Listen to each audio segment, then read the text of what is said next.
And ভারতের প্রধানমন্ত্রীর সাথে মিট করেছেন এবং সাইডলাইনের যে মিটিংটা হয়েছে এনাদার ঐতিহাসিক ঘটনা যেটাকে প্রত্যাখ্যান করেছিলেন নরেন্দ্র মোদী, বাট মিটিং করতে বাধ্য হয়েছেন।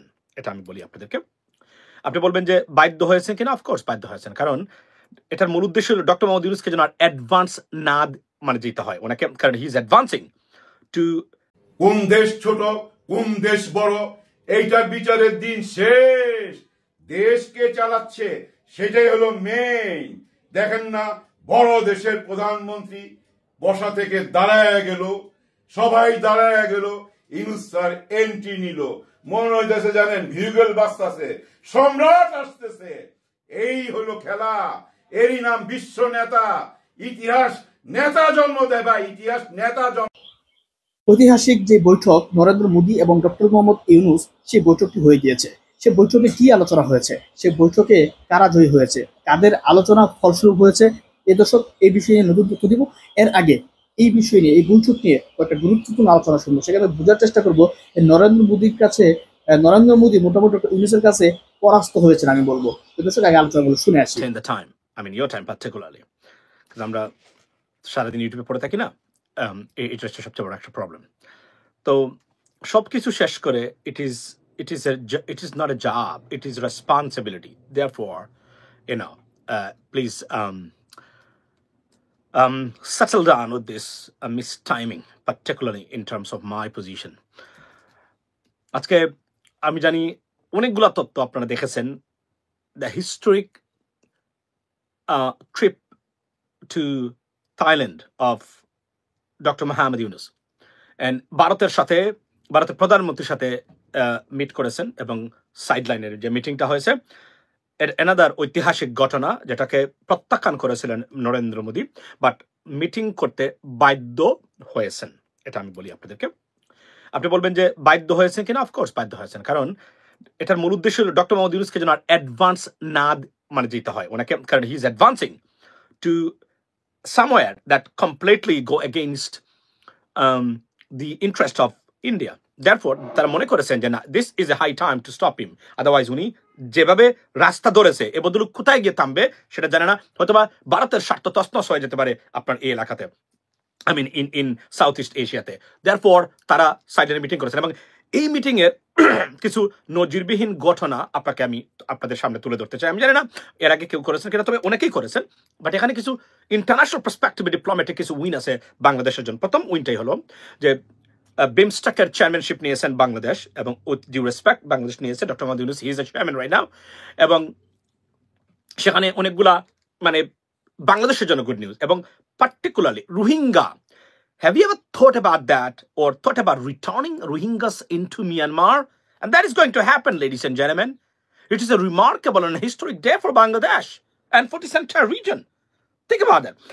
রোহিঙ্গারা 1,83,000 রোহিঙ্গারা যাচ্ছেন ফেরত মিয়ানমারে। এটা একটা নজিরবিহীন ঘটনা আপনার, এবং ঐতিহাসিক ঘটনা, কারণ অনেকেই মনে করছিলেন যে এটা সম্ভব না, এবং যোগ্য লিডারশিপ থাকলে কি হতে পারে, কি হয়, সেটা আবার প্রমাণিত ডক্টর মোহাম্মদ ইউনূসের ক্ষেত্রে। অনেস্টলি স্পিকিং, আমি জানি না কোনো রাজনৈতিক সরকার এটা পারতো কিনা। যদি পারতো তাহলে শেখ হাসিনা এই কাজটা করতো, কারণ তারা কিন্তু রোহিঙ্গাদেরকে হেট করে, আওয়ামী লীগ যারা আছে তারা হিট করতেন। তারা যদিও উনি আশ্রয় দিয়েছিলেন সবার রিকোয়েস্টে, এটার জন্য উনি ধন্যবাদ পেয়েছেন অফকোর্স, বাট তারা হেট করতে তারা মনে করেন। এবং আপনার যদিও আর একটা জিনিস আছে, সেটা হচ্ছে যে রোহিঙ্গারা যত বেশি বাংলাদেশি থাকবে তত বেশি বাংলাদেশের জন্য কেওস। ওইটা হয়তো বা ভারত হতে দেয় নাই, মনে রাখবেন। এখানে প্রতিটা ক্ষেত্রে বাংলাদেশের কূটকৌশলে ভারতের পলিসি জড়িত, প্রত্যেকটা জায়গাতে কূটকৌশলে ভারত জড়িত, প্রতিটা ক্ষেত্রে। এটা আমি আপনাদেরকে কনফার্ম করতে পারি, কারণ আওয়ামী লীগ বা শেখ হাসিনার সামনে এত সুন্দর এবং একটা আনপ্রেসিডেন্টেড টাইম ছিল বা মোমেন্ট ছিল যে শেখ হাসিনা রোহিঙ্গাদেরকে এটা করতে পারতেন ভারতের সহযোগিতা নিয়ে, কিন্তু হয় নাই। কেন হয় না জানেন? কারণ রোহিঙ্গারা ইজ আওয়ার বার্ডেন। যত বেশি থাকবে এখানে সন্ত্রাসবাদ হবে, কেওস হবে, বাংলাদেশ এটা নিয়ে ব্যস্ত থাকবে। সেই সুযোগে বাংলাদেশকে জঙ্গিবাদের আখড়া দেওয়া যাবে, ইনস্টেবিলিটি আপনার তকমা দেওয়া যাবে, বাংলাদেশ বিরোধী প্রপাগান্ডা কর্মকাণ্ড চালিয়ে যেতে পারে। অর্থাৎ ভারত আওয়ামী লীগের যে ক্ষতি করেছে ওইটা 100 বছরেও আওয়ামী লীগ সেটা রিকভার করতে পারবে না বা মেকআপ করতে পারবে না, এত ক্ষতি করে গেছে ভারত আওয়ামী লীগের বুকের ভিতরে। এখন যে ডক্টর মোহাম্মদ ইউনূসের সাথে মিটিং হয়েছে, This is a good sign, but there is a bad drawbacks as well. Drawbacks mean the bad side of this incident or political move. What is that? যে এমন হতে পারে যে ডক্টর মোহাম্মদ ইউনূসের বিরুদ্ধে বন্ধু সেজে আরো বড় ধরনের শত্রুতায় ভারত হয়তো বা কোনো প্ল্যান বা পরিকল্পনা করেছে কিনা আমরা জানি না। যদি তাদের গুড গেস্টার আছে আমরা ধরে নিতে পারি এটা, এবং তাদেরকে বুঝতে হবে যে ওই শেখ হাসিনার বাংলাদেশ আর বাংলাদেশ নেই এখন, এটা নতুন এক বাংলাদেশ, এবং আমাদের যোগ্য লিডারশিপ আমরা এই 51 বা 53 বছরের এই দুর্বৃত্তায়িত রাজনৈতিক পরিবেশ, দুর্বৃত্তায়িত রাজনীতিবিদদের থেকে মুক্ত হয়ে আমরা নতুন একটা ক্যারিশমেটিক একজন সিরিয়াসলি একজন PhD ডিগ্রিধারী Nobel laureate, it is a pride for Bangladesh, seriously pride, and we should be proud of Dr. Muhammad Yunus. There are some failures maybe of the government, but trust me, above all, if we take into consideration almost whatever happened, he's the most successful and the most favored and right now the most likely but liked head of state of Bangladesh we have ever seen in the history of our country after শহীদ president Ziaur Rahman. এটা বলা দরকার কিন্তু, কারণ এটা মিথ্যা বলছি না, উনার ব্যাপারে ওটা আমি জেনেছি আমাদের পূর্বপুরুষ থেকেই।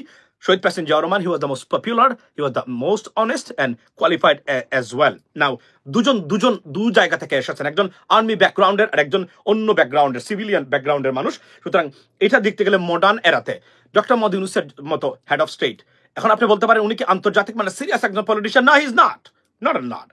কেননা এটা আপনি বুঝতে পারেন তার বক্তব্য, উনি যদি পলিটিশিয়ান হতেন ওনার বক্তব্যের ধরনটা আরো একটু কানিং হতো, কানিং করে দেওয়ার জন্য আর কি। ধরেন যেভাবে প্রেসিডেন্ট ওবামা বা আমি যদি বলি বিল ক্লিন্টন আর টনি ব্লেয়ারের মতো ব্যক্তি যারা বক্তব্য স্পিচ দেন, তাদের অডিয়েন্সদেরকে এক ধরনের ইনস্টিগেট করার জন্য by speeches or so shame BNP, shame on Mirza Abbas garbage.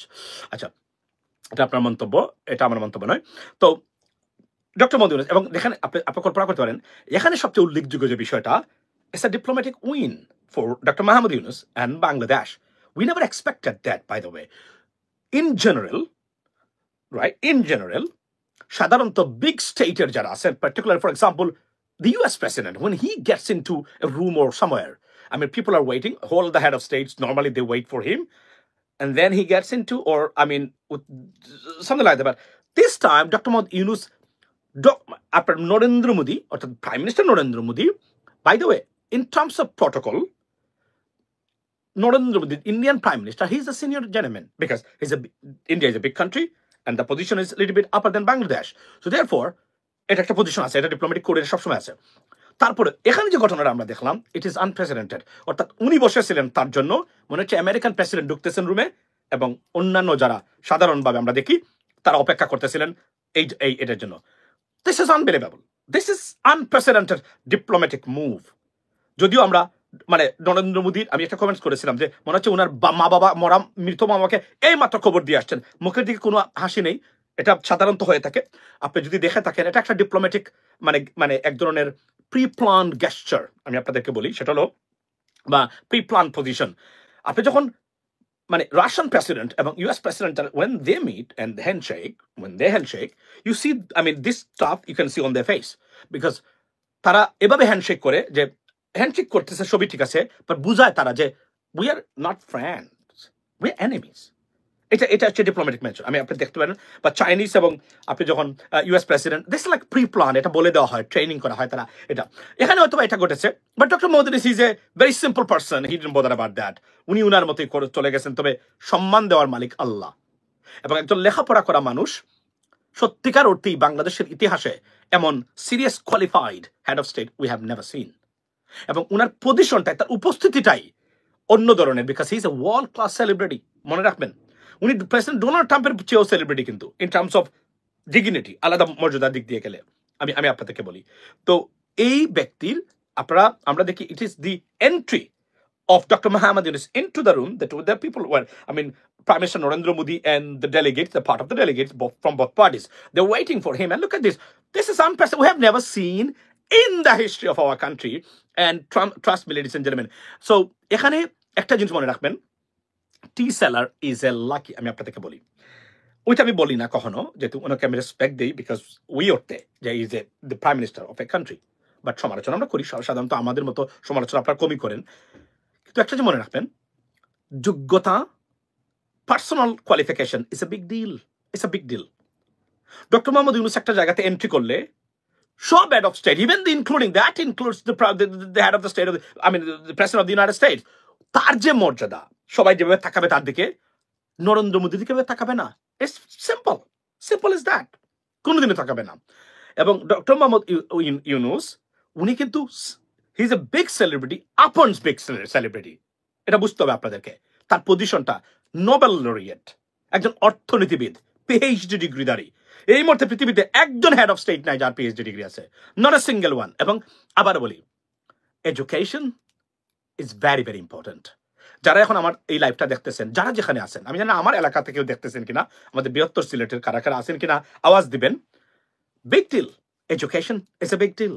And in terms of politician and politics, education is the core, is the pivotal qualification to be the politician. লেখাপড়া সারা মানে হীন মানুষ রাজনীতিতে আসা উচিত নয়। It's not their job. রাজনীতি বা politics to lead, all unit Sreemangal থেকে। Thank you so much. আপনাদের এখানে তো ভাই দেখলাম শ্রীমঙ্গলে খালি মানে ঝগড়া হচ্ছে মধু সাহেব এবং আমাদের মানে এই যে স্বর্ণ মুজিব নাকি উনাদের ভিতরে। এগুলা বলেন এদেরকে ঠিক করে, দেশের মানুষের জন্য এই কেওস আমরা দেখতে চাই না। বলবেন যে আপনারা রাজনীতি করবেন, করেন, ছেলে ফেলে আছে মানে এগুলা কন্ট্রোলে রাখবেন। সন্ত্রাস চলবে না রাজনৈতিক দলের নামে, এগুলা বন্ধ করতে হবে। এখন এদের স্বাধীন হয় না এই জন্যই যে এমন নেতা গিয়ে থানাতে গিয়ে বলবেন আমি অমুক দলের নেতা। Who cares? That time is over right now. We got our country, Bangladesh, and this country belongs to the people. The people of Bangladesh, they are the most powerful, I mean, honestly speaking, of the elements of the country. Not you. Habiganj, আমাদের হবিগঞ্জ। আচ্ছা, হবিগঞ্জ নিয়ে বলি, বাংলাদেশের ইতিহাসে সবচেয়ে মানে রাজনৈতিক MP বা মন্ত্রী পাওয়ার ক্ষেত্রে সবচেয়ে মানে কি বলবো আপনাদের বঞ্চিত হচ্ছে হবিগঞ্জ ডিস্ট্রিক্ট এবং আমাদের নবীগঞ্জ এবং বাহুবল। ডক্টর কিবরিয়া সাহেব সারা শাহ এস এম কিবরিয়া পড়ে একজন ভালো মানুষ, এখান থেকে লেখাপড়া করা মানুষ, যোগ্য মানুষ এখান থেকে দাঁড়াতে পারে নাই। নবীগঞ্জ বাহুবল সবচেয়ে অনুন্নত এবং এমন ডিসকাস্টিং কিছু মানুষ পেয়েছে এমপি হিসাবে যা কল্পনার বাহিরে। এবং এবার নবীগঞ্জ এবং বাহুবলের মানুষদেরকে বলছি, look for an educated person. ছাগল দিয়ে রাজনীতি হয় না, মনে রাখবেন। লেখাপড়া, এডুকেশন ইজ দ্য পিভটাল ওয়ান। লেখাপড়া ছাড়া, এবং আবার বলছি, স্নাতকোত্তর ছাড়া আপনি এমপি হতে পারবেন না। ওইটা আমরা মানবো না ওই ইলেকশনে, যে আপনি ওই মানে আপনি কোন ব্যবসায়ী আসছেন, টাকা দিয়ে নমিনেশন নিয়ে আসবেন আর আপনি এমপি হয়ে যাবেন। উনি gonna tolerate that. It's not going to happen. Let me make it clear, this election স্নাতকোত্তর ছাড়া প্রার্থীর যোগ্যতা এই সরকার নির্বাচন করতেই পারবে না, আমরা দিব না করতে। আমি আমার মাসুম বলছি, ওইটা হবে না বাংলাদেশের নির্বাচন। এবার আপনাকে প্রথমে you have to have a bachelor degree to be an MP, because the function, to know the function and to conduct the functionality of MP, you have to have a minimum bachelor degree. Otherwise, you cannot be an MP. এই দেশ এজন্য স্বাধীন হয় নাই। আমরা স্বাধীন করেছি যোগ্য মানুষদেরকে দিয়ে এই দেশকে পরিচালনা করার জন্য। Like doctor Mohammad Yunus, not everyone will have PhD degree, but at least minimal লেখাপড়া জানা, রাজনীতি বুঝে, গভর্নমেন্ট কাকে বলে, ডেমোক্রেসি কাকে বলে, হিউম্যান রাইটস কাকে বলে, কনস্টিটিউশনাল রাইটস কাকে বলে, কনস্টিটিউশন কাকে বলে, এগুলো যেন জানে। এই অজানা মানুষ ছাড়া রাজনীতি আর হবে না। এটা যারা এখন মনে করেছেন আপনি এমপি হয়ে যাবেন বিকজ ইউ ম্যাট উইথ মানে তারেক রহমান সাহেব, it's not going to happen. উনি আপনাকে নমিনেশন দিবে না এবার, এটা বলে রাখতেছি আমি আপনাদেরকে। They are looking for a good candidate as well, এটা মাথায় রাখবেন, এটা আপনি পাবেন না। আর যদি আপনার ডিগ্রি না থাকে, you cannot be an MP. আমরা মানবো না ওই শর্তের বাহিরে। ছাগল মার্কা এমপি দেখতে চায় না, বাংলা লেখা দেখে পড়তে পারে না, ওই ধরনের মানুষ আমরা বাংলাদেশের জাতীয় সংসদকে কলঙ্কিত করুক, আমরা সেটা চাই না। বাংলা ইংরেজি দুইটাই জানতে হবে। Yes, that's the requirements. If you don't know this, get out, go somewhere else. দেখেন ইউনিয়ন পরিষদের মেম্বার হতে পারেন কিনা আপনি, doesn't matter how much money you have. ছাগলের জন্য রাজনীতি নয়, মনে রাখবেন এগুলা। বলে রাখি এটা সুস্পষ্টভাবে, এবং late me make it clear, এটা হচ্ছে না এবার। যারা মনে করেছেন যে আপনি অমুক নেতার সাথে দেখা করেছেন, 5 কোটি টাকা 10 কোটি টাকা আপনার আছে, আপনি এমপি হয়ে যাবেন বিকজ ইউ নো দিস মানে big leader, it's not going to happen. Minimum এই যোগ্যতা সংস্কার ছাড়া বাংলাদেশের মাটিতে কোনো নির্বাচন হতে দেওয়া হবে না। আমি ইন্টারন্যাশনালি বাংলাদেশকে ডিফেম করব, এটা আমি আপনাকে বলে রাখলাম, এটা আমরা করতে দেব না। অবশ্যই আমরা নির্বাচন চাই, গণতন্ত্রে ফিরে যেতে চাই, বাট যেই গণতন্ত্রে সন্ত্রাসকে উস্কে দেয়, যেই গণতন্ত্র লুটপাটে সাহায্য করে, যেই গণতন্ত্রে বাংলাদেশের মানুষের ভোটাধিকারকে হরণ করে, যেই গণতন্ত্রের নাম দিয়ে সন্ত্রাস, নৈরাজ্য, ইফটিজিং, লুটপাট, শিক্ষা ব্যবস্থা ধ্বংস, সংস্কৃতি ধ্বংস, রাজনীতি ধ্বংস, প্রতিষ্ঠান ধ্বংস, বিচার বিভাগ ধ্বংস, নির্বাচন কমিশন ধ্বংস, অ্যান্টি কারাপশন বিরোধী ধ্বংস, পুলিশ ধ্বংস, সেই নির্বাচন, রাস্তাঘাটের মানে সন্ত্রাস, শ্রমিক দল আর শ্রমিক লীগ নামে এই সন্ত্রাস, এই নির্বাচনের দরকার আছে বলে আমি মনে করি না। That's the bottom line. We need it in an election, but it has to be functional. Functional. Reforms ছাড়া, ওই ন্যূনতম reforms ছাড়া, there'll be no election. We're not going to tolerate an election. That's the bottom line. So, যারা মনে করেন অমুক নেতা আছেন, আপনি টাকা আছে বলে আইসা আপনি ইফতার পার্টি কয়েকটা করেছেন, আপনি এমপি হতে পারবেন, ওটা মন থেকে দুর্বৃত করে দিয়েন। It's not going to happen this time. 100%. And we made it clear. কারণ কোন রাজনীতিবিদের বাপের ক্ষমতা নাই ছাগলদেরকে এমপি বানাইয়ে আবার এমপি হতে আবার। We're not going to tolerate that. We're not going to let it happen. Be careful and be clear. That's the bottom line, and that's a message from the center. It's not going to happen this time. Keep in your mind, okay? So, by the way, let me go back to my point. So, এখন যেটা হচ্ছে, আমি আপনাদেরকে বলি, আপনাদের সন্তানের জন্য হলেও এবার রুখে দাঁড়ান। যোগ্য প্রার্থী ছাড়া, একজন যোগ্য প্রার্থী হলে কি করতে পারে? এতটা অপপ্রচার, আন্তর্জাতিক সংযত থাকার পরেও দ্রব্যমূল্যের দাম, রাস্তাঘাটের নৈরাজ্য, তারপরে আপনারা দেখেন আপনি কি করেছেন ওনারা, এবং রিজার্ভের ক্ষেত্রে অর্থনীতি ঘুরে দাঁড়িয়েছে আমাদের। দু একটা ইনসিডেন্ট ঘটতেছে রাজনৈতিক কারণে, এগুলো যদি ঠিক করতে পারি, দ্রব্যমূল্যে মানুষ, গরিবরা আমাকে বলেছে অনেক রিক্সাওয়ালা বলছে, ভাই বিগত 15 বছর 20 বছরের ভিতরে পেট ভরে খেতে পারছে এবার রমজানে রিক্সা চালিয়ে। Just imagine. এবং অনেক রিক্সাওয়ালা নাকি ওনারা কি করেছেন শুনেন, আমি আপনাদেরকে বলি। ঢাকা শহরে তারা বলছেন, আমরা সারাদিন রোজা রাখতাম, দিনে বাইরে হতাম না, ইফতার করে বের হতাম, কারণ আমাদের টান নাই, কম রুজি করলেও আমাদের খরচ তো কম হচ্ছে, এই জন্য আমরা এই কাজগুলো এখন এবার আমরা এত শান্তি পেয়েছে। মানুষ এতটা, ট্রেনের ব্যবস্থা দেখেন, বাসের ব্যবস্থা, আজকে পাসপোর্ট অধিদপ্তরের হামলা, যেগুলো আমরা বারবার বলে আসছি, বালাগঞ্জ থেকে, আমার খুব কাছের মানুষ, আমার এরিয়ার। আমি আপনাদেরকে বলি, আমি এই কি বলে এটাকে, এই পাসপোর্ট যেগুলা আমরা 53 বছরের রাজনীতিবিদরা পাসপোর্ট অফিস ঠিক করতে পারেন নাই। একটা document by birth is a right, এই ডকুমেন্টটা নিতে গেলে পয়সা দেওয়া লাগে। কল্পনা করেন রাজনীতিবিদরা মুখ দেখায় কিভাবে, এরা কিভাবে এসে আমাদের সামনে এসে কথা বলে এরা। আপনারা আপনাদের পাসপোর্ট, এটা একজন নাগরিকের নাগরিক অধিকার বাই বার্থ, এই ডকুমেন্টটা দিতেও পয়সা লাগতো আমাদের। পৃথিবীতে এমন জঘন্যতম ব্যবস্থা কোথায় আছে আমাকে আপনারা বলেন? এগুলো নিয়ে বিগত 6-7 বছর ধরে কথা বলে আসছি, এত কিছুর মধ্যেও এবার তারা পাসপোর্ট অধিদপ্তরের বা অফিসের দুর্নীতিবাজদেরকে ধরতেছেন। আজকে আমরা যাচ্ছি কোথায়? আজকে আমরা যাচ্ছি একটা অনুষ্ঠানে, কালকে দেখা হয়েছে, আপনার কালকে আমি প্রবাসীদেরকে নিয়ে কাজ করি, কালকে আমি মনির হায়দার ভাইয়ের সাথে আমার দেখা হয়েছে, আমরা কথা বলেছি, মিটিং করেছি, সেখানে প্রবাসীদের প্রত্যেকটা বিষয় আমরা লিস্ট আপ করে রেখেছি। আমরা দিব, আমাদের আরো সংগঠন আছে, আমি রেমিটেন্স ফাইলস অফ বাংলাদেশের পক্ষ থেকে আমি এটা করবো। আজকে আমরা ইনশাল্লাহ আমরা স্মারকলিপি দিচ্ছি কনসুলেট জেনারেলকে, প্রবাসীদের বিভিন্ন অধিকার, ভোটের অধিকার, এবং আরেকটা কোনটা, সেটা হলো যে প্রবাসী দ্বৈত নাগরিকের ব্যাপারটা ক্লিয়ার করে দেওয়ার জন্য, যেন আমরা যে কোনো মানুষ নির্বাচনে মানে দাঁড় করতে পারে, অংশগ্রহণ করতে পারে, এবং প্রবাসীদেরকে এই অধিকার দিতে হবে। আওয়াজ তুলবেন যারা প্রবাসী আছেন, কারণ এই দেশটাকে এখন প্রবাসীর উপর নির্ভর করে। ভাই, ট্রাম্পের সাথে কবে দেখা করবেন ডক্টর ইউনূস?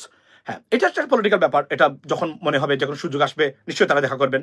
এটা সত্য যেটা বলছি, আমাদের তো দেখা হয় নাই, বাট আমি বিশ্বাস করি যদি প্রেসিডেন্ট ট্রাম্প না থেকে, ও বাই দ্য ওয়ে, আপনি একজন আমেরিকান প্রেসিডেন্টের সাথে বাংলাদেশের মতো একজন দেশের হেড অফ স্টেটের প্রতিদিন দেখা হওয়ার কথা নয়, এটা একটা স্বপ্ন অনেক দেশের রাষ্ট্রপ্রধানের সাথে। ডক্টর মোহাম্মদ ইউনূসের সাথে প্রেসিডেন্ট বাইডেনের দেখা হয়েছে, আমরা তো দেখা হয়ে গেল। এখন আপনি এটা ট্রাম্প বলার দরকার নাই, আপনি বলবেন যে আমেরিকান প্রেসিডেন্ট 1 বছর হয় নাই, 4 মাস আগে দেখা হয়েছে, 5 মাস আগে, দ্যাটস ইট। তো দেখা হয়েছে, এটা কিন্তু স্বপ্ন অনেকের জন্য। আপনি দেখেন গিয়ে অনেক দেশের, আমাদের এলিয়ার দেশের, তাদের বছরের পর যুগের পর যুগ একজন হেড অফ স্টেট বা প্রেসিডেন্টের সাথে দেখা হয় নাই, অনেক আছে এটা তারা, তারপরে আমাদের দেখা হয়েছে এই জায়গাতে। আচ্ছা, তো এখন এই আজকের যে বিষয়টা সেটা দাঁড়ালো, সেটা হলো যে, আচ্ছা বাই দ্য ওয়ে, আমরা ক্লিপটা দেখি, একটু দেখি। এই দেখেন উনি কিভাবে ঢুকতেছে, আপনারা আবার দেখেন, আমি আপনাদেরকে দেখাই। উনি এই রুমে ঢুকতে সবাই অপেক্ষা করতেছে, এই দেখেন দেখাই আমরা আপনাদেরকে, দেখেন। This is a great moment for Bangladesh. Really, it's a historic moment. এটা আমরা দেখি নাই কখনো। এটা সাধারণত প্রেসিডেন্ট ট্রাম্পের ক্ষেত্রে বা আমেরিকান প্রেসিডেন্টের ক্ষেত্রে আমরা দেখে থাকি, কিন্তু এই যে এটা আমি বলছি না যে এর মানে না ডক্টর মানে নরেন্দ্র মোদী উনি বড় হয়ে ছোট হয়ে গেছেন, কি বলে ওই উনি কিছুই না, আমরা দুনিয়ার সেরা হয়ে গেছি। It's not, but this is something very nice, very good গেস্টার। এবং ভারতীয় মিডিয়া স্তব্ধ হয়ে গেছে এটা দেখার পরে। তারা অনেক মানে কথাবার্তা বলেছিল, এখন দেখা যায় যে সম্পূর্ণ উল্টা এটা তাদের জন্য। সুতরাং এখন তারা এটা বুঝেছে। আপনার ডোন্ট ফরগেট ফারাজ। ফারাজ কি? ফারাজ করিম। আচ্ছা, এই যে আপনারা দেখেন দুজনের, এবং আপনি যদি দেখেন এখানে এখানে ক্লিয়ারলি দেখা যাচ্ছে, কিন্তু মনে রাখবেন মানে facial expressions and body গেস্টার is very important. Diplomats এবং হেড অফ স্টেটসদের এটা একটা ভেরি ভাইটাল জিনিস। এটা বাংলাদেশের মানুষ অনেকে খেয়াল করেন না, but it's a very important staff. কিন্তু এটা দেখে আপনি বুঝতে পারবেন আন্তরিকতা কত ধরনের আছে, কি ধরনের আছে। এই যে আপনি দেখেন এখানে এটা আবার বারবার এখানে তারা দেখাচ্ছে, এটা ইন্টারভিউতে আমি ক্লিপটা নিয়েছি। This is a nice staff. এবং অনেকে এখানে খুশি, কারণ কি এখানে অনেক লেখাপড়া জানা মানুষ আছে ভারতীয় টিমে, যারা যারা তারাও মনে করেন যে ডক্টর মোহাম্মদ ইউনূসের সাথে দেখা করতে পারে এটা তাদের জন্য একটা গৌরবের বিষয়। লেখাপড়া করা মানুষ, এরা তো সবাই তো আর মানে মানে ওই ব্যক্তি না। এই দেখেন এই যে ফটোটা, এটা উনি দিয়েছেন, এটা একটা যে এই মানে ফটোটা উনি দিয়েছেন যে উনাকে যখন তারা 15 বছর আগে উনাকে দিয়েছেন নরেন্দ্র মোদী, উনি আবার এটাকে ওই একটা ফটো ফেরত দিয়েছেন। এখানের ভিতরে আপনি যদি দেখেন, this is the only photo you can see both are smiling as a natural smile. That's not anything artificial. You can look at it again. Just look into it. Observe it nicely. You can see that এটা হচ্ছে একটা natural. ওইখানে কিন্তু নরেন্দ্র মোদী আসছেন, ওই যে ভদ্রলোকের photo দিয়েছে উনি, এটা হচ্ছে এটাকে বলে ডিপ্লোমেসিতে বিভিন্ন ধরনের মানে কর্মকাণ্ড আছে যেগুলোতে ওটাকে বলে ব্রেক দ্য আইস। ওই আইস ব্রেকিং একটা অ্যাটেম্পট এখানে নিয়েছেন তারা ডিপ্লোমেসিতে, বা তারা করেছেন, এবং it's successful. I think he is very happy. এইটা ফেক না, ওই আশাটা ফেক না, কিন্তু look at it again. Dr. Mohan is he's smiling, it's a natural smile, like a ecstatic mood.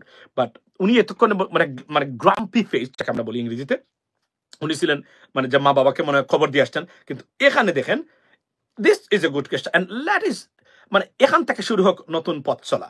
ইন্ডিয়াকে এটা বলতে হবে যে ইন্ডিয়া 100% লাইনে আসবে, অফকোর্স লাইনে আসবে। এটা আমি 6 বছর আগ থেকে মানে 2 বছর আগ থেকে বলে আসছি যে কেন আসবে না। মনে আছে কিনা, আমরা যারা নিয়মিত আমার লাইভ দেখেন, আমি বলছিলাম যে দ্রব্যমূল্য ভারত ছাড়াই আমরা ঠিক করতে পারবো। এবং এটা একটা গুরুত্বপূর্ণ বিষয় আমি আপনাদের কাছে বলি যে পেঁয়াজের উপর থেকে 20% ট্যারিফস যেটা ভারত ইম্পোজ করেছিল, I mean incoming to Bangladesh, এটা তুলে নিয়েছে তারা। ওয়াই? আপনি কি মনে করেন এমনি তুলে নিয়েছে? নো, যেহেতু ডক্টর মোদি ইউনূস তাদের এনিমি, তাদের এজেন্ট এবং মূল ব্যক্তিকে উৎখাত করা হয়েছে এবং হি ইজ ইন চার্জ। তারপরে কেন করলো? কারণ ভারত নিজেরা ক্ষতিগ্রস্ত, এর জন্য তারা তড়িঘড়ি করে এই কাজটা করতে বাধ্য হয়েছে। এবং বরং বাণিজ্য বেড়েছে ভারত এবং বাংলাদেশের ভিতরে। এখন আপনারা জানেন কিনা, ভিসা নাই কিন্তু বাণিজ্য বেড়েছে, লেডিস এন্ড জেন্টলম্যান। মানে সমান তালে এই মুহূর্তে বাণিজ্য মানে চলছে। এটা আমি গতকালকেও দেখেছি, চ্যানেল 24 সম্ভবত একটা রিপোর্ট করেছিল যে ট্রাক চলাচল মানে between this two countries increase by at least 25 to 30%, I mean during the time. দ্রব্যমূল্য বাড়ছে, সবই বাড়ছে। তাহলে ভারত যদি মনে করে ডক্টর মোহাম্মদ ইউনূস খারাপ লোক, মানে তাদেরকে দিবে না, তাহলে তো পণ্য আটকে রাখতে হয়।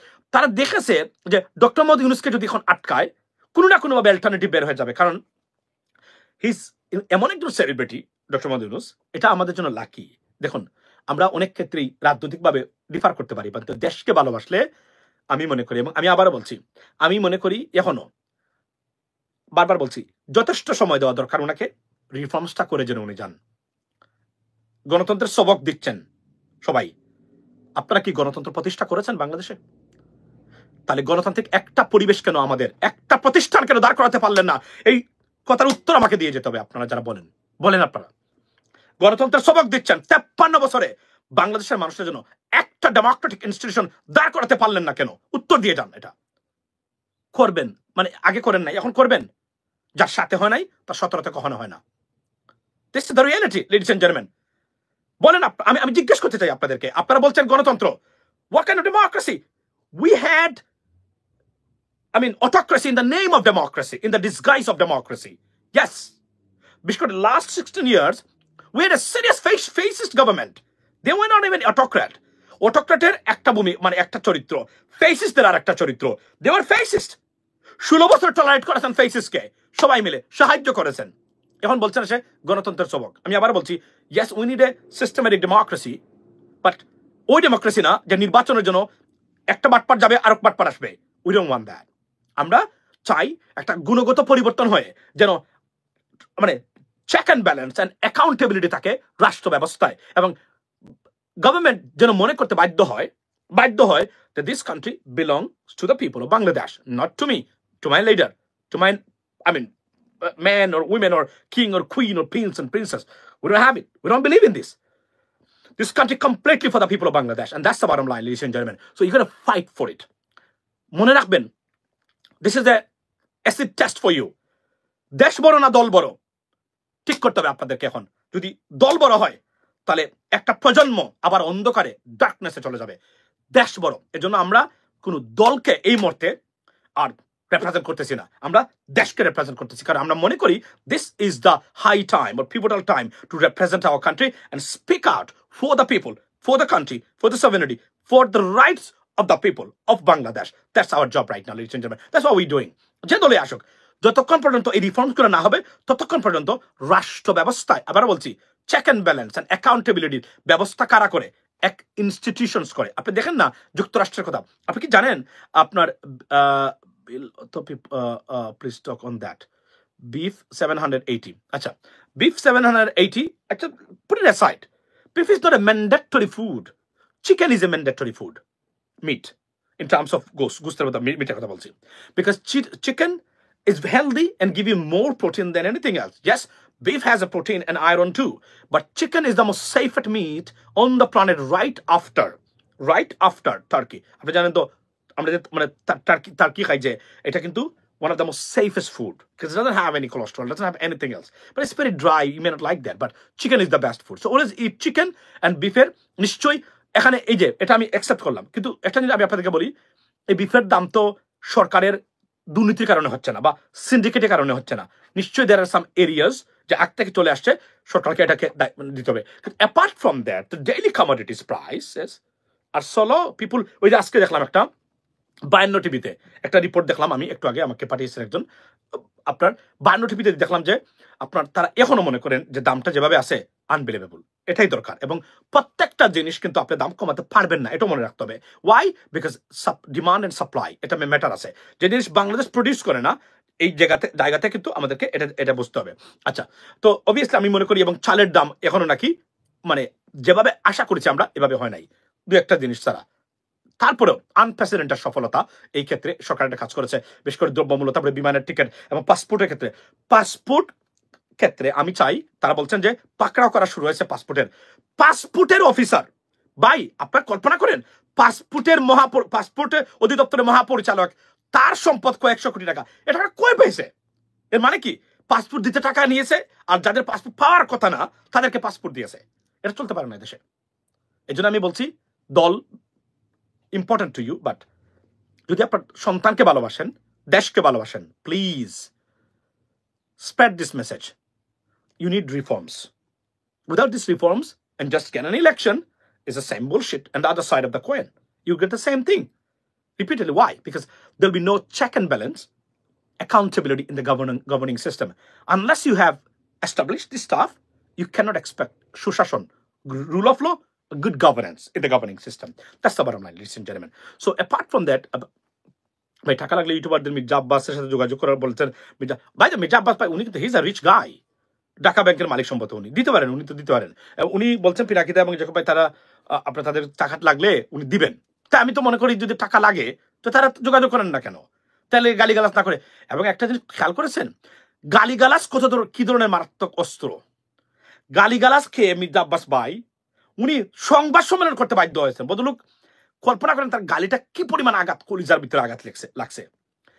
পলিটিশিয়ানদের গালিগালাজ সহ্য করার ক্ষমতা থাকতে হয়, কেননা আপনি কি জানেন যে আমেরিকাতে গালিগালাজ কনস্টিটিউশনাল রাইট। আপনি পলিটিশিয়ানদের গালিগালাজ করতে পারবেন, নো প্রবলেম, কেউ মামলা করতে পারবে না, unless you threat a politician or someone, right? যাই আপনাকে মেরে ফেলবো, কেটে ফেলবো, এভাবে এটা না করে যদি গালিগালাজ করেন, আপনি দেখেন প্রেসিডেন্ট বাইডেনের সামনে গালিগালাজ করে গেল, সবাই তো এখানে আছে, সিক্রেট সার্ভিস আছে, তারপরে সবাই এখানে আছে। বাট গালিগালাজ করা প্রতিবাদের ভাষা হতে পারে না, গালিগালাজ সভ্যতা হতে পারে না, মনে রাখবেন। এবং গালিগালাজ যদি এভাবে হয় যে মানে ঢুকাই দিমু, মেরে ফেলমু, মানে হাত দিয়ে দেখাই, আপনি বলে তার ভাষা দিয়ে ঢুকাই দিবেন, তার একটা জিনিস বলে রাখি, এই সরকারের মানুষগুলা, আমি হাই অফিসার, কয়েকজন সিনিয়র অফিসারদের কথা বলে সরকারের, ঠিক ডক্টর মোহাম্মদ ইউনূসের পরের লেভেলে ধরেন আপনি, উনারা যেটা বলছেন, উনারা আমাদের কিছু সোশ্যাল মিডিয়া অ্যাক্টিভিস্ট আছেন, এদের বইয়ে খুবই ভীত সন্ত্রস্ত। কেন আমি আপনাকে বলি, ওনাদের আক্রমণের স্টাইলটা তারা মেনে নিতে পারেন না। কেননা এরা খুব ইজ্জতলা মানুষ তো এই সরকারে যারা, এরা কিন্তু আওয়ামী লীগের মতো, মানে আওয়ামী লীগের যে কিছু অফিসিয়ালস বা মন্ত্রী এমপি ছিল, আপনার জানেন তো, এদের কোনো আত্মসম্মান ছিল না। এরা খুব এক ধরনের নিম্ন শ্রেণীর প্রাণী ছিল। এরা মানে গালিগালাজ বা অপমান তারা সহ্য মানে করতে পারতো, কেননা বাটপার ছিল, অযোগ্য ছিল। অযোগ্য মানুষ যে কোনো সময় কিন্তু এভাবে করে। তো উনারা কেন জানেন, এরা কোনো ফোন দিলে এরা খুব এটাকে গুরুত্ব কেন জানেন? আমাকে বলছেন একজন সিনিয়র সহকারী সচিব বলছেন, উনি বলছেন যে ভাই কিছু যদি বলে আর একটা না করে দেই, তখন আমার ফটো নিয়ে একটা পোস্ট দিয়ে দিছে, আর মানে নিজের বউ বাচ্চা আছে, আত্মীয় স্বজন আছে, এরা দেখলে এরা খুব লজ্জার ব্যাপার। ঠিক এইভাবে বলেছেন একজন সহকারী, একজন যুগ্ম সচিব আমাকে। আমি আপনাকে বললাম, উনার ওয়াইফ ছিলেন পাশাপাশি বসা, উনি এটা বলছিলেন, এখান থেকে একটা শব্দ বলছিলেন, এটা বলতে চাই না, উনি বলছিলেন তখন ইসলামের একটা সীমা থাকা দরকার, এগুলো কি শুরু হয়েছে এভাবে বলছেন। মানে এরা কি মানে খুব, আপনি ধরেন আপনি ওই যে আসিফ নজরুল ভাই, উনাকে মানে ইলিয়াস ভাই তো গালিগালাজ করে নাই, বাট যেভাবে উপস্থাপন করেছে এবং পিনাকিদা, এই উপস্থাপনের পরে এবং জ্যাকব ভাইয়েরা, বদলুক কিন্তু he was broken down, he was like এলাস আমান, মানে উনি কোন রাস্তা পায় না, কি করবে এখন বুঝতে পারে না। কারণ এমন ভাবে উনাকে তারা অ্যাটাক করেছেন যে মানুষের ঘুম নষ্ট হওয়ার মতো। কারণ এরা তো এই জ্যোতিষ মানে এরাকে দেখে নাই, আর সোশ্যাল মিডিয়াকে মোকাবেলা করে আমরা যেভাবে করতে পারবো, আমাদেরকে কেউ কিছু বললে আমাদের মানে we know the tactics how to reply to any individual, এটা পারে না। আপনি দেখেন মির্জা আব্বাস ভাই, উনি কি এমন ভাবে গালি দিয়েছেন জ্যাকব ভাইয়েরা, যে গালি খেয়ে বদরুক সংবাদ সম্মেলন করে ফেলেছে। এটাই ঐতিহাসিক, পৃথিবীতে এমন ঘটনা এর আগে আমি কখনো দেখি নাই। এই প্রথম দেখলাম যে গালির কারণে সংবাদ সম্মেলন করতে বাধ্য হয়েছে। এটা ভাই, এটা খুবই ফানি কিন্তু, মানে বদরুক গালিটা কি পরিমাণ ওনাকে আঘাত করেছে আপনি কল্পনা করেন, মানে মির্জা আব্বাস সাহেবকে। উনি মানে ওনার চেহারা দিকে তাকলে বোঝা যাবে যে উনি ঘুমায় নাই, খুব কষ্ট পেয়েছে গালি খেয়ে। আসলেই তো এই যে গালি তারা ওনারা দেন, যে তারা যে গালি দেন, এক একটা গালি দিতে গেলে তারা দম নেন 2 সেকেন্ড 5 সেকেন্ড, দম নিয়ে আবার গালি দেন, এবং এক একটা গালি এক একটা ডায়মন্ডের মতো আসে। আপনি যদি গালি খেয়ে অভ্যাস না থাকে, আপনি এই গালিগুলো এত সহজে নিতে পারবেন না, কিন্তু এটা বুঝতে হবে আপনাকে।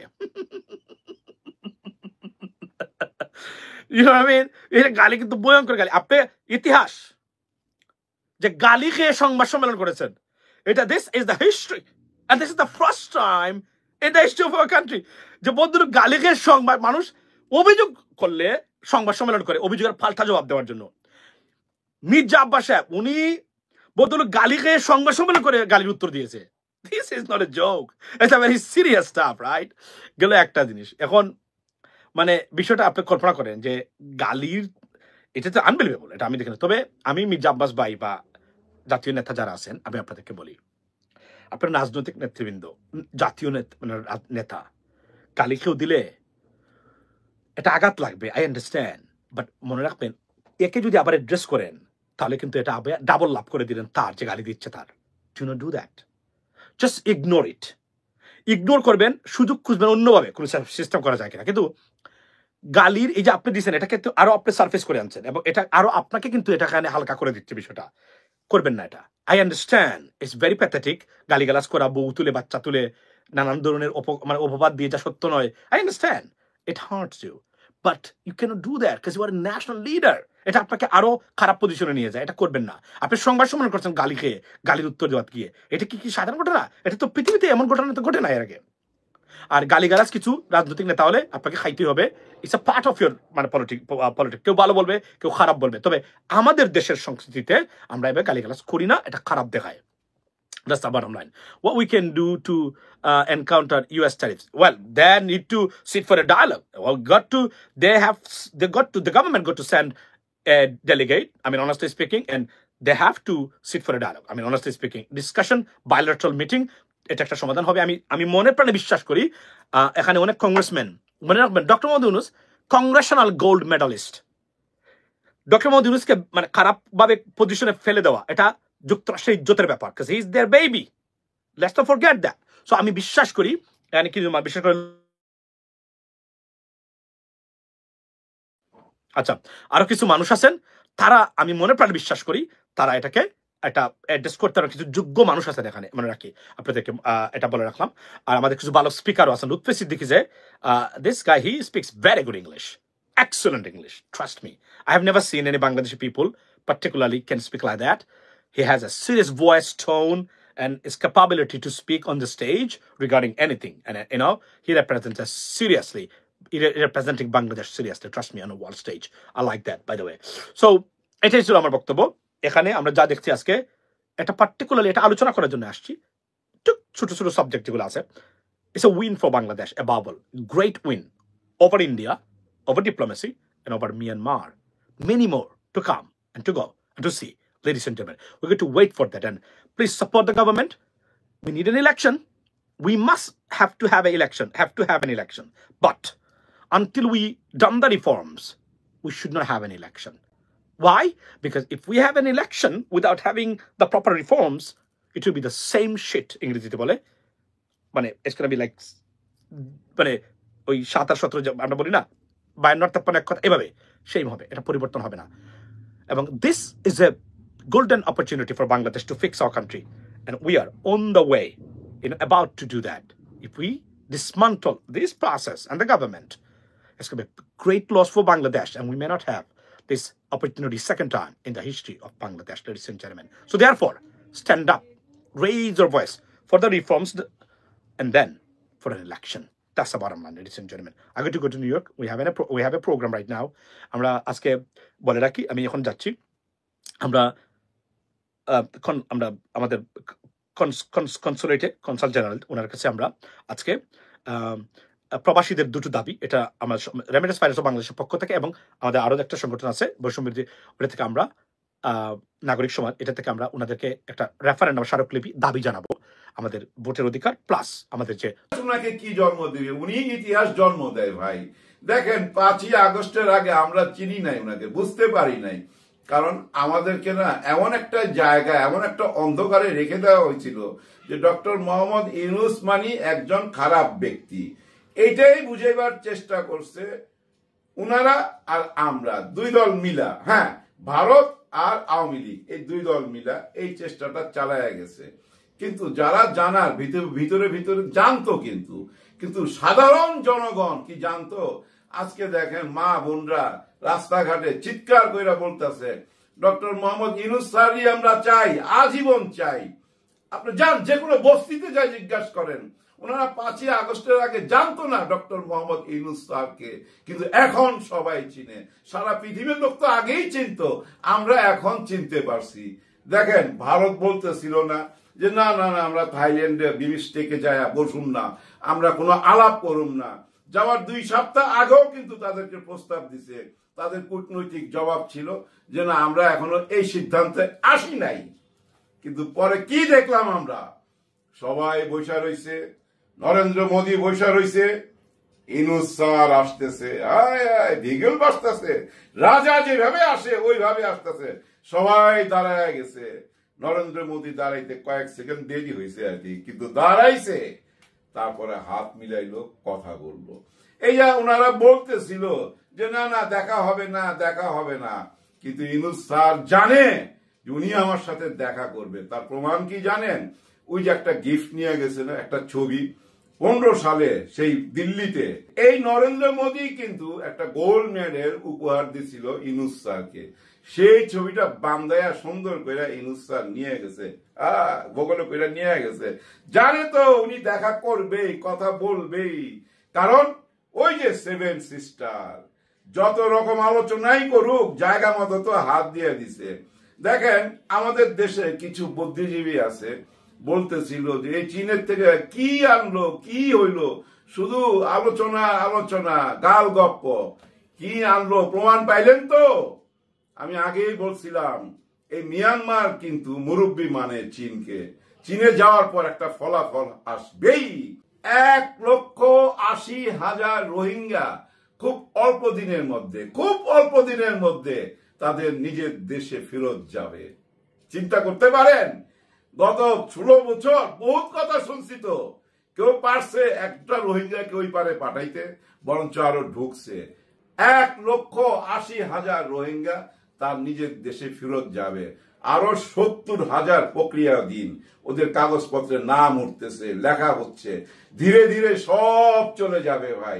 ডক্টর মোহাম্মদ ইউনূস স্যার না বুঝে কোনো কাজ করেন না, দেখেন ওই যে বললাম না, একটা ছবি হাতে করে নিয়ে গেছিল, দেখা হবে, সাইডে বসে কি কথা হইলো, কমন কিছু কথা তো হয়, সীমান্তের মধ্যে হত্যা হচ্ছে, এই আলাপ আমরা 54 বছরই করি, আমাদের সীমান্তের মধ্যে হত্যা করতেছে।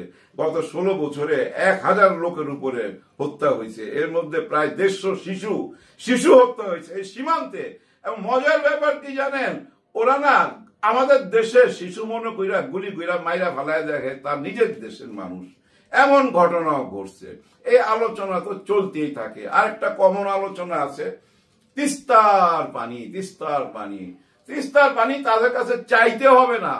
ডক্টর মোহাম্মদ ইউনূস স্যার যে পরিকল্পনা হাতে নিছে চীনের সাথে, তাদের কাছে চাইতে হবে না, তারপরও আলাপ করছে। বাদ কি বাদ, আলাপ, সীমান্ত হত্যা, তিস্তার পানি, গঙ্গার পানি, হাবি যাবি। কিন্তু মূল কথা ছিল শেখ হাসিনাকে কবে দিবেন। মোদিজিরে বলছে, মোদিজি কোনো উত্তর দেয় নাই, এত সহজ উত্তর দিতে পারবে না।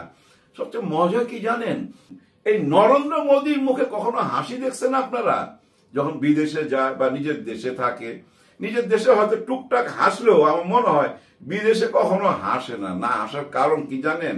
এটা হয় ভাই, আমারও হয়েছে। আমি একবার লন্ডনে গেছিলাম, বুঝছেন, তো কোনো ফরেনার টরেনার যদি আইসা পড়তো কথা বলতে, না আমার মুখে হাসি চলে যাইতো। কারণ ওই যে ইংরেজিতে কথা বলতে হবে, ওইটা ভাবতে গিয়া না মুখে হাসি আসতো না, উনার মুখে হাসি থাকে না।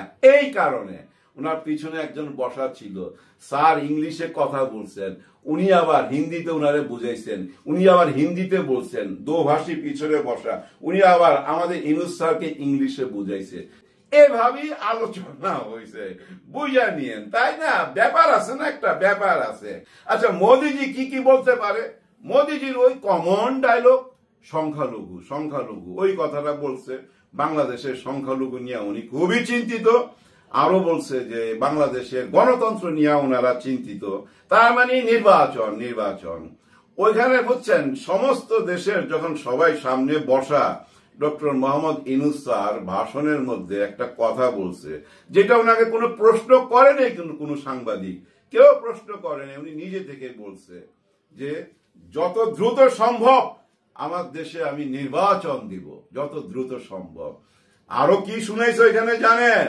নরেন্দ্র মোদী সহকারে সবাই কানের মধ্যে পৌঁছায় দিছে যে আমার দেশে গণহত্যা হয়েছে, আমার দেশে গণহত্যা হয়েছে জুলাই আগস্টে, দেশে সবকিছু লুটপাট কইরা নিয়ে চলে গেছে, ভঙ্গুর একটা দেশ, সেই দেশকে আমার গড়তে হচ্ছে, এবং তারপরও আমি খুব দ্রুত নির্বাচন দিয়ে দিব। মানে কানে যেটা দিবার দিয়ে দিছে। এবং শেখ হাসিনাকে যে চায় ওই যে ব্যক্তিগত বৈঠকে, সেটাও জানায় দিছে। এইটুকু ওনার জানাইবার ছিল, যেটুক বোঝার নরেন্দ্র মোদী সাহেব বুঝা নিবে। এবার ওনার মুখ থেকে তো হাসি চলে গেছে, এমন হাসে না, আরো মুখ শুকায় গেছে, মুখ একদম শুকনো মুখ নিয়ে উনি কথা বলছে। হাসে না কেন? হাসবেন নরেন্দ্র মোদী সাহেব, হাসবেন। হাসি হলো সবচেয়ে বড় একটা শক্তি মানুষকে পরাজয় করার। দেখেন না আমাদের ইউনূস স্যার কথায় কথায় হাসে, সবসময় হাসি মুখ। এই হাসি মুখ দিয়েই তো শত্রুদের পরাজয় করে আর আমাদের মন জয় করে। থাইল্যান্ডে সাইডে বৈশা যে 40 মিনিট আলোচনা হয়েছে, এটা একটা রেকর্ড। সাইডে বৈশা তো আলোচনা হয় 20 মিনিট 25 মিনিট, 40 মিনিট লম্বা টাইম। এই লম্বা টাইমের মধ্যে উনাকে বুঝাই দিছে যে আমার শেখ হাসিনা চাই। আর ওই তিস্তার পানি, গঙ্গার পানি, সীমান্ত হত্যা অটোমেটিক বন্ধ হয়ে যাবে। নরেন্দ্র মোদীর কাছে আমাদেরকে চাইতে হবে না, সিস্টেম করেই আমরা বন্ধ করে ফেলুম। মোট কথা হয়েছিল শেখ হাসিনাকে দিতে হবে। শেখ হাসিনাকে দিবে কিনা তার উপর নির্ভর করে ভারত আর বাংলাদেশের বন্ধুত্ব। আর এই থাইল্যান্ডের উনার আলোচনার মধ্যে আরেকটা বিষয় ছিল, উনি নিজে থেকে এগুলো সব প্রকাশ করে দিছে এখানে। দর্শক, আলোচনা শুনেছেন, এই বৈঠকে সবচেয়ে গুরুত্বপূর্ণ একটা বিষয় হচ্ছে যোগ্যতা যাচাই হয়েছে। আমরা যদি নোবেল লয়ার, আন্তর্জাতিক মানের একজন আন্তর্জাতিক স্বর্ণপদক প্রাপ্ত নোবেল বিজয়ী ডক্টর ইউনূস, তিনি যে একজন মানে উচ্চত মানুষ, সেটা তিনি আবার প্রমাণিত করেছেন। তিনি ইংরেজিতে কথা বলেছেন, কিন্তু মোদী ইংরেজিতে কথা বলতে পারে নাই, তার সাথে দুভাষী ছিল, দুভাষী থেকে তাকে সাপোর্ট দিয়েছে, তারপর তিনি কথা বলেছেন। অর্থাৎ ডক্টর ইউনূসের ক্ষমতা বা ডক্টর ইউনূসের যোগ্যতা সেখানে প্রমাণিত হয়েছে। এবার ডক্টর ইউনূস এখানে বক্তব্য দিয়েছেন বা কথা বলেছেন, কোনো জায়গায় এটা বোঝা যায়নি তিনি কারাগারে আবদ্ধ। এবং নরেন্দ্র মোদীর সাথে এবার ডিল করেছেন, একটা দেশের প্রধান হিসেবে তিনি ডিল করেছেন, একটা দেশের রাষ্ট্রনায়ক হিসেবে ডিল করেছেন। তিনি এটা তার আলোচনা বোঝা যায়নি যে তিনি ভারতের গোলাম বা তিনি ভারতের সাহায্যে ক্ষমতায় আছেন। আমরা এটাই চেয়েছিলাম, আমরা এটাই চেয়েছি। এবং পাশাপাশি আরেকটা সেন্সিটিভ হচ্ছে, নরেন্দ্র মোদীকে একটা ছবি উপহার দিয়েছেন, যে ছবিটা তিনি অনেক আগেই ডক্টর নরেন্দ্র মোদীর কাছ থেকেই তিনি নিয়েছিলেন স্বর্ণপদক। সেই স্বর্ণপদকের ছবিটা তিনি উপহার দিয়েছেন। রাজনীতি কাকে বলে দেখেন, তার কাছ থেকে শিখেন কিভাবে রাজনীতি করতে হয় আন্তর্জাতিকভাবে। দর্শক, তারপর আমরা বলবো ভারত হয়তো বুঝতে পারবে যে আমরা আমাদের দেশ নিয়ে থাকতে চাই। ভারতের উচিত হবে আমাদের দেশকে নাক না গলানো।